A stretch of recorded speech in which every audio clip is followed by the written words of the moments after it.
Greetings, I am Deborah M. Stewart, a custodian of the divine mind, dedicated to the path of awakening through the sacred principles of Jesus. Guided by the teachings of Matthew 22, 1 through 14, and Revelation 22, we are called to prepare for the wedding feast of the bridegroom, a symbol of spiritual transformation and divine union. The order of business on today is the metaphysical meaning of Nehemiah. Nehemiah is the son of Hakaliah, at one time cupbearer to the king of Persia and a headman of the Jews who returned from the captivity. He came back to Jerusalem by permission of the king for the express purpose of rebuilding the walls of Jerusalem and getting things into better shape for the Jews who had returned from the Babylonian captivity, validated in Nehemiah chapter 1 verse 1. In Ezra 2:2, Nehemiah is mentioned who returned with Zerubbabel from the captivity.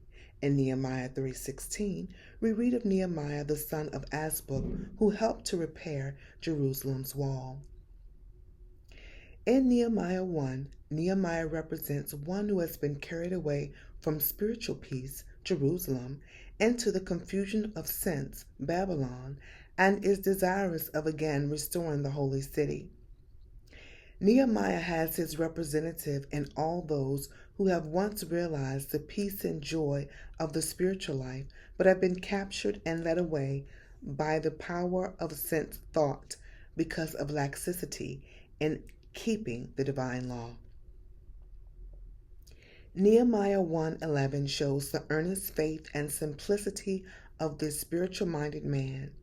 He talked to God as if he were present and would give attentive ear to every request.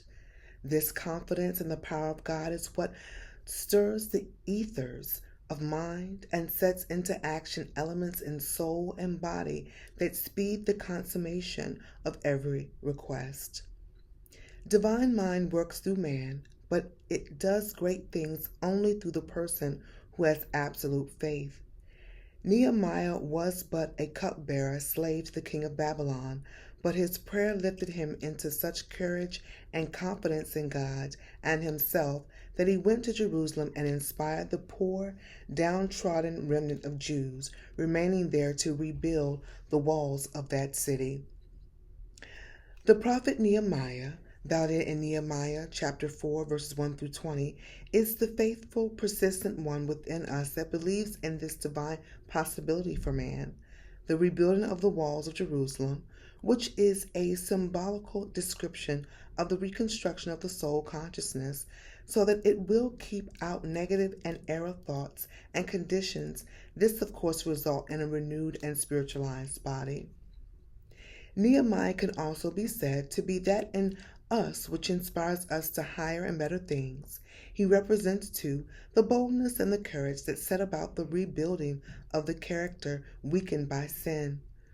We shall prove our victory over all seemingly opposing thoughts and forces by holding to that inner confidence of truth represented by the words of Nehemiah 4:14. Be not ye afraid of them. Remember the Lord who is great and terrible, and fight for your brethren, your sons, and your daughters, your wives, and your houses. I am Deborah M. Stewart, and I pray that this brief introduction to the Metaphysical of Nehemiah assists you in your ascension journey into Christ consciousness. Till we meet again.